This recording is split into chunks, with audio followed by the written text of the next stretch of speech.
Imam Qurtubi rahimahullah dalam tafsir beliau menjelaskan makna daripada ini. Tafsir, namanya tafsir Al-Jami' li Ahkamil Quran jilid 8. Tafsir surah At-Taubah ayat 36.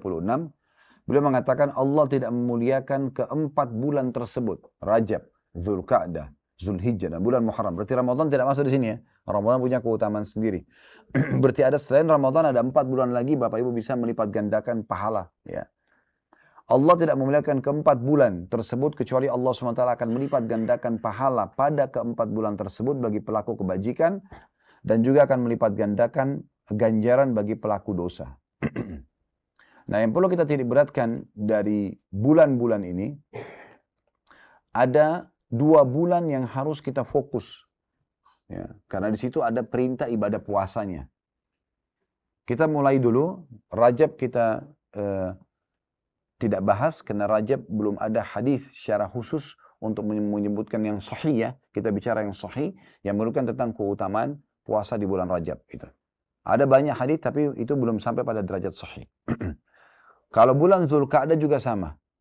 Tetapi bulan Zulhijjah, 2 bulan dari sekarang, kita Syawal, nanti ada bulan Dzulqa'dah, ada bulan Zulhijjah, bulan ke-12, dan bulan Muharram ini ada keutamaan khusus. Baik, tolong Bapak Ibu fokus kepada bulan Zulhijjah. Kalau perlu nanti lingkarin baik-baik. Tanggal 1 sampai tanggal 9 atau tanggal 10-nya. 10 hari pertama bulan Zulhijjah. Saya ulangi lagi. Tanggal 1 sampai tanggal 10 bulan Zulhijjah. Kita sekarang ada di bulan tanggal 2 Syawal kalau Saudi ya. Indonesia baru 1 Syawal sekarang. Nanti kita kalau sampai ke 1 Zulhijjah, 2 bulan dari sekarang, Bapak Ibu tolong perhatikan 10 awalnya, 1 sampai 10. Kalau ingin mudah diingat, ingat tanggal 10 Zulhijjahnya adalah Idul Adha.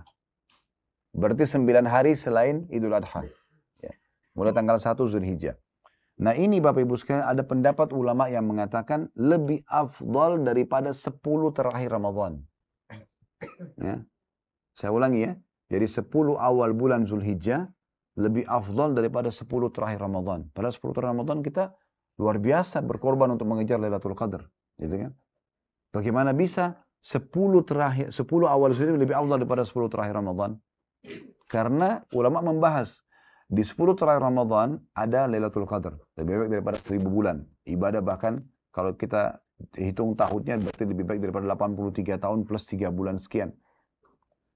Tetapi Lailatul Qadar terjadi 1 kali saja. Dia bisa terjadi di malam 21, 23, 25, 27, 29. Di malam-malam kayak kita tidak tahu kapan. Kita tinggal mengejar di 10 terakhir Ramadan. Tapi 10 awal bulan Zulhijjah semuanya 10 malamnya berturut-turut itu adalah hal yang kita dianjurkan untuk mendirikan sholat malamnya. Dan semua itu lebih afdal daripada jihad di jalan Allah subhanahu wa ta'ala. 10 malamnya berturut-turut. Jadi dia ganjil atau genap tidak ada bedanya. Oke, kita dengarkan hadis-hadis riwayat Bukhari. Di mana Nabi SAW bersabda, kurang lebih terjemahnya saya bacakan langsung, saya langsung terjemahnya saja.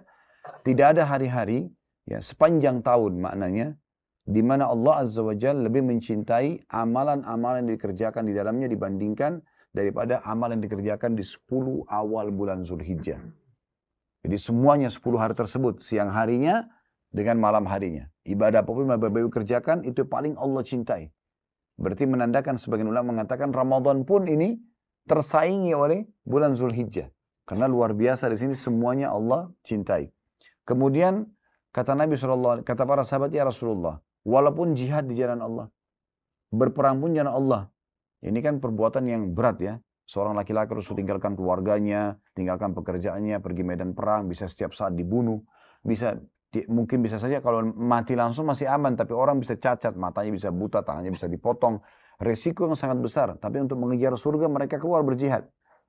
Maka sahabat menentangkan contoh ini. Ya Rasulullah, kalau anda tadi mengatakan makna hadisnya, semua amal-amal yang dikerjakan di bulan 10 awal bulan Zulhijjah itu lebih baik daripada ya apa paling Allah cintai, apakah jihad juga ya yang kita kerjakan di selain bulan Zulhijjah itu lebih juga dikalahkan pahalanya dengan amal yang dikerjakan walaupun sederhana di 10 awal Zulhijjah, misalnya mengucapkan subhanallah di 10 awal bulan Zulhijjah, apakah itu ya juga masih belum bisa disaingi oleh jihad di bulan-bulan lain? Jihad keluar berperang, kata Nabi SAW, jihad pun tidak bisa menyainginya. Kecuali seseorang laki-laki yang keluar membawa jiwanya dan membawa seluruh hartanya, kemudian dia tidak membawa pulang keduanya. Artinya, kalau ada orang yang keluar berperang, dia punya uang 10 miliar, dibawa semua ke medan perang, dipakai untuk membiayai jihad, dia pun ikut berperang dan dia mati syahid, hartanya habis semua dikeluarkan, baru bisa menyaingi ibadah yang dikerjakan seringan apapun, sekecil apapun di 10 awal bulan Zulhijjah. Oleh karena itu, anjuran ulama dari hadis ini, hadis riwayat Bukhari, agar setiap muslim yang Allah berikan kemudahan puasa selama 9 hari. Puasa 9 hari. 1 Zulhijjah sampai 9 Zulhijjah. Ya. Kalau yang tidak mampu, maka boleh berpuasa berapa hari saja. Kalau tidak mampu juga, maka minimal jangan kehilangan tanggal 9-nya. Bagi yang sedang tidak haji, maka jangan kehilangan puasa 9 Zulhijjah, dikenal dengan puasa hari Arafah. Ya. Yang kata Nabi SAW, puasa hari Arafah membersihkan dosa-dosa setahun yang lalu dan setahun akan datang. 365 hari yang lalu dan 365 hari ke depan. 700 hari lebih dosa kita dimaafkan hanya dengan puasa 1 hari itu. Ya. Kenapa puasa dipilih? Ulama menjelaskan, karena disebutkan dalam hadis ini tidak ada amal soleh apapun yang dikerjakan yang lebih Allah cinta dibandingkan yang dikerjakan 10 awal bulan Zulhijjah. Dan ibadah yang paling afdal adalah puasa. Karena itu dianjurkan berpuasa pada saat itu. Ya. Jadi ini bulan Zulhijjah yang perlu kita garis bawahi, dan Allah Subhanahu wa taala, kalau Bapak Ibu buka surah Al-Fajr ya, dalam Al-Qur'an, kalau bisa buka aplikasi Al-Qur'annya silahkan. Anda bisa lihat 3 ayat pertama surah Al-Fajr. Itu menjelaskan tentang keutamaan 10 awal bulan Zulhijjah juga. Bunyinya wal fajr, dan demi waktu subuh. Di sini ulama tafsir mengatakan subuhnya adalah subuh hari raya Idul Adha. Allah bersumpah demi subuh Idul Adha, kejar baik-baik.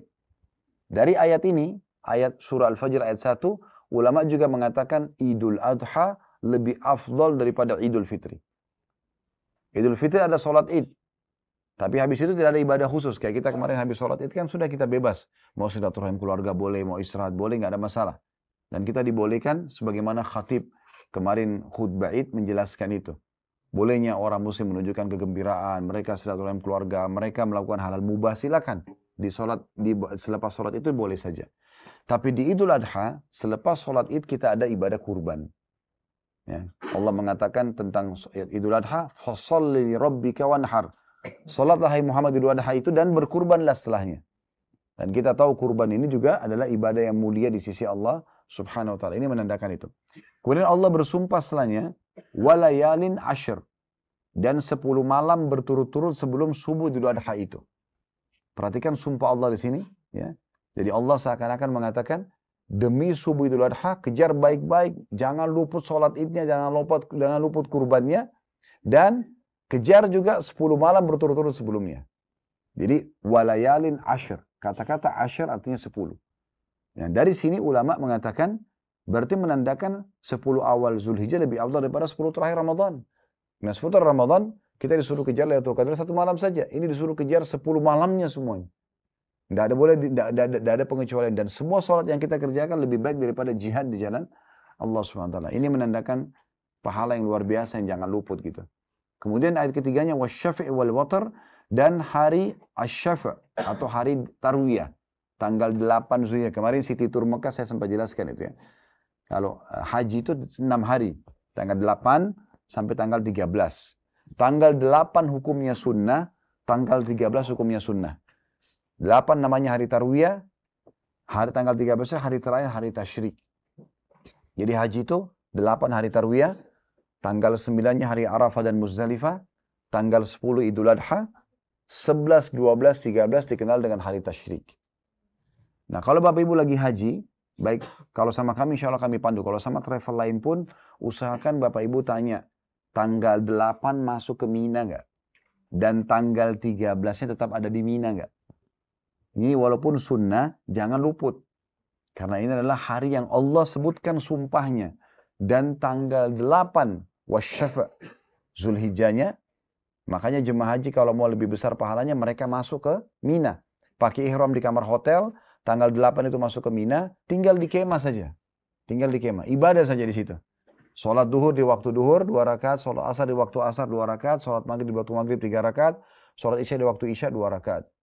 Terus kita memperbanyak takbir, tahlil ya, bertakbir kepada Allah, bermuji kepada Allah, mengucapkan la ilaha illallah, kemudian mengucapkan tahmid, alhamdulillah, kita perbanyak ibadah kepada Allah SWT. Ini kita kerjakan. Nah ini di hari tarwiyahnya, dan tarwiyah yang pernah saya dapatkan maknanya adalah air yang disiramkan ke padang pasir yang kering. Karena biasanya musim haji itu biasanya panas. Ya. Nah kemudian nginap di Mina tanggal 9 Zulhijjah, selepas waktu duha atau menjelang duhur kita menuju ke Arafah. Yang kemarin kita sempat datangi Arafah. Ya, itu tinggal di Arafah sampai terbenam matahari. Tidak boleh keluar sebelum terbenam matahari. Dan ini adalah hari di mana Allah Subhanahu Wa Taala menyelamatkan paling banyak, kata Nabi SAW, Allah hapuskan hamba dari api neraka. Salah satu keutamaan bulan Ramadan adalah ya, pembebasan dari api neraka. Kalau Bapak Ibu ingat, dengar doanya para imam di kunut selalu itu ya. Allah ma'atik riqabana wa riqaba abaina wa ummahatina. Ya Allah bebaskanlah kami, bebaskanlah ibu dan ayah kami. Ya azwajina, para pasangan kami, zurriyatina, keturunan kami dari api neraka. Ya minan nar. Itu karena memang ada pembebasan dari api neraka. Tapi Nabi SAW mengatakan, ya, tidak ada hari yang paling banyak Allah bebaskan hamba dari api neraka dibandingkan hari Arafah. Satu hari itu. Oleh karena itu kita dianjurkan jemaah haji masuk ke Arafah, dan kata Nabi SAW, Al-Hajju Arafah. Haji adalah Arafah. Kalau di Saudi ini ada orang masuk haji, Bapak Ibu sekalian sakit, ya, dirawat di rumah sakit misalnya, semoga Allah selamatkan kita tentunya, tapi ada orang sakit, selama belum meninggal, oleh pemerintah Saudi, didatangkan ke Arafah walaupun pakai ambulan. Walaupun dalam kondisi diinfus, supaya dia hadir di Arafah. Karena dengan haji hadir di Arafah berarti haji itu hadir haji, gitu. Ya, karena pentingnya hari itu ya. Nah, bagi yang sedang tidak haji, dianjurkan puasa 1 hari itu. Ya, hari Arafah itu. Kemudian, Al-Witir adalah hari Arafahnya tanggal 9-nya. Kita tinggal sampai terbenam matahari, kemudian malamnya tanggal 9 kita menuju ke Muzdalifah, lokasi kemarin yang kami tunjukkan juga. Ya.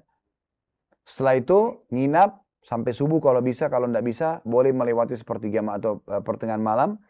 Kemudian setelah itu, hari tanggal 10 Zulhijjah dikenal dengan hari Adha atau hari An-Nahar, hari berkurban. Itulah hari Idul Adha. Jemaah haji menuju ke Mina, jumroh, melontar yang kemarin kita lewatin. Tempat melontar 7 butir batu, namanya Jumrah Aqabah. Ya. Kita melontar kemudian buka baju, boleh tahallul, buka baju biasa, kemudian tinggal di Mina, tinggal di kemah. Atau kalau mau lebih sempurna, kita mengerjakan 3 perbuatan sekaligus, terutama bagi suami istri. Ya. Karena mereka belum bisa berhubungan intim kecuali sudah mengerjakan 3 perbuatan ini sekaligus. Yaitu Jumrah Aqabah di hari itu, kemudian tawaf ifadah, tawaf wajibnya haji, tawaf dan sa'i, kemudian tahallul dan berkurban. Kalau dikerjakan 3 hal ini, maka sudah boleh jemaah haji tahallul dan pakai baju biasa, lalu kemudian semua yang dilarang dalam ihram seperti kita kemarin selesai umrah sudah boleh dilakukan, pakai parfum, pakai baju biasa, termasuk hubungan biologis di antara suami istri. Nah, setelah hari Idul Adha itu, kita tinggal di Mina dengan baju biasa. Hari tasyriknya, selama di Mina, tanggal 10 Zulhijjah hari raya, 11, 12, 13 ini kita pakai baju biasa dan sholatnya semua di jamak. Duhur asar di waktu duhur 2 rakaat. Maghrib isya di waktu maghrib 3 rakaat, isya 2 rakaat. Sampai hari tasyrik yang terakhir, tanggal 13. Nah, kalau ada jemaah haji mau keluar sebelum tanggal 13, tanggal 12 mereka mau keluar dari Mina, boleh. Biasa Indonesia bilang nafar awal. Tapi ini rugi. Ya, karena umumnya orang jemaah haji itu dikeluarkan menuju ke apartemennya atau ke hotel ya. Jadi mereka tidak ada aktivitas umumnya di situ. Padahal sebenarnya Allah menganjurkan dalam Al-Quran, liman ittaqa, bagi orang yang lebih bertakwa, mereka tinggal sampai tanggal 13-nya. Ya. Jadi kalau kami di Uhud kita buat dari tanggal 8 masuk tanggal 13 baru keluar dari Mina. Baik, kita kembali ke bahasan kita tadi. Nah, hari-hari ini adalah hari-hari mulai terutama 10 awal Zulhijjah dan dianjurkan untuk memperbanyak ibadah di saat itu. Ya, sedekah, ya baca Quran, ya sholat malam, dan segala macam ibadah yang kita kerjakan. Dan puncaknya adalah ibadah haji. Puncaknya ibadah haji.